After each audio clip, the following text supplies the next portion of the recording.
Quando um deputado decide caminhar centenas de quilômetros até Brasília, não é apenas um gesto simbólico. É um recado político direto ao poder. Antes de continuar, já curte esse episódio e se inscreve no canal Política Hoje, porque aqui a gente analisa política sem filtro e sem narrativa pronta. Ok, vamos lá.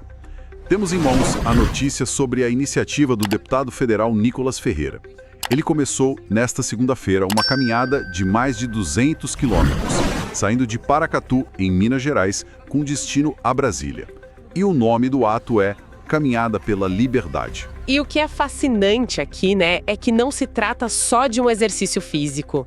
É um ato político meticulosamente planejado.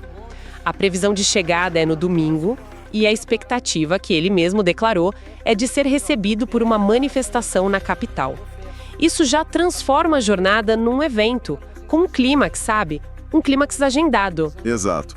E ele não está sozinho. O deputado Gustavo Gayer, de Goiás, também se juntou.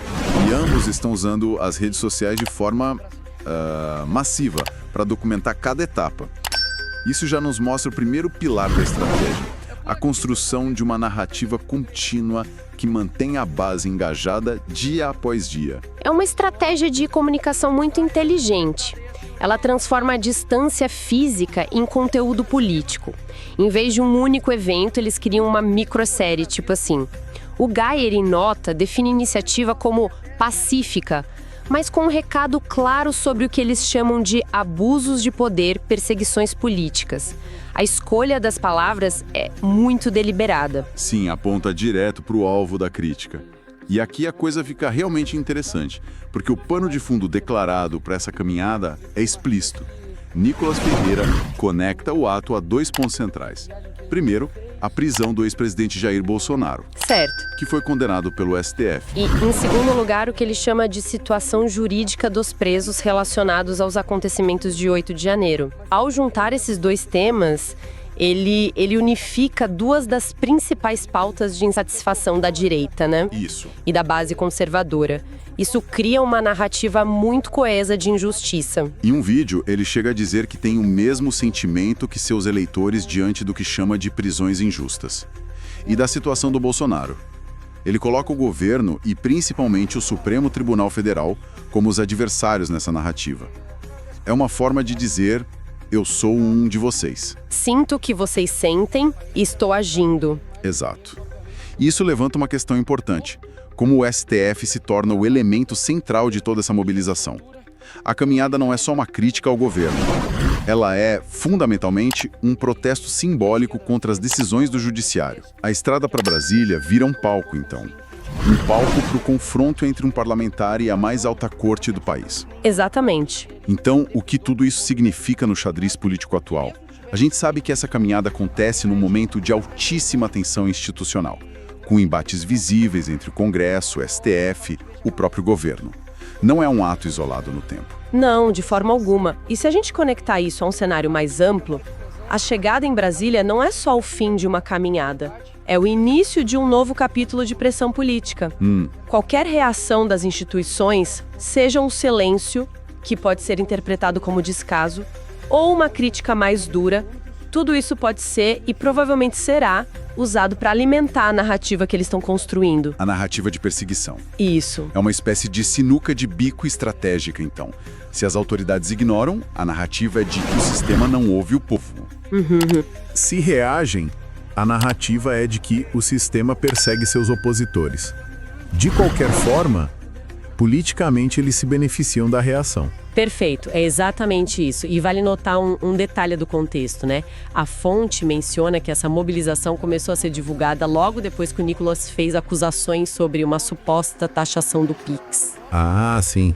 Alegações que foram negadas oficialmente pelo governo. Exato. Isso sugere um padrão. Um padrão de manter uma pauta de oposição em constante movimento, usando táticas diferentes para gerar engajamento e, claro, desconfiança em relação às instituições. Faz todo sentido. E tem outro elemento fundamental aqui, que é o apelo emocional e religioso. No vídeo em que ele anuncia a caminhada, Nicolas diz: Eu tenho orado para que Deus me desse uma ideia sobre o que fazer. E chegou o dia. Olha, essa abordagem é fascinante, porque ela fortalece a conexão com a base conservadora de uma forma que a política tradicional não consegue. Como assim? Essa base valoriza muito esses símbolos. A caminhada ganha contornos de sacrifício, de peregrinação. Isso transcende a política puramente pragmática, sabe? E entra no campo da fé, da convicção, que é um mobilizador muito, mas muito mais poderoso. Entendi. Os riscos, claro, existem. O ato pode ser visto como uma radicalização, uma tentativa de desestabilização, mas os ganhos políticos para eles são claros. Reforçar a liderança junto à base, pautar o debate público e manter a oposição em evidência constante. Especialmente nas redes sociais, né? Onde essa narrativa visual de esforço, de superação, tem um impacto enorme. Gigantesco. Então, resumindo a nossa análise, o que a gente vê é uma ação que vai muito além do simbólico. A caminhada de Nicolas Ferreira é uma peça de comunicação política altamente estratégica, projetada para engajar a base de forma contínua. Exato. Ela utiliza o simbolismo da jornada e do sacrifício como uma ferramenta poderosa e coloca o STF no centro de uma narrativa de perseguição e abuso de poder. Explorando o clima de tensão institucional para maximizar o impacto político. Perfeitamente. No fim das contas, quando a política deixa o plenário e vai para a estrada, o recado não é simbólico, é estratégico. E agora eu quero saber de você. Essa caminhada iniciada por Nicolas Ferreira é um ato legítimo de mobilização política ou apenas mais um capítulo da escalada de tensão entre a direita e o STF? Deixa sua opinião nos comentários.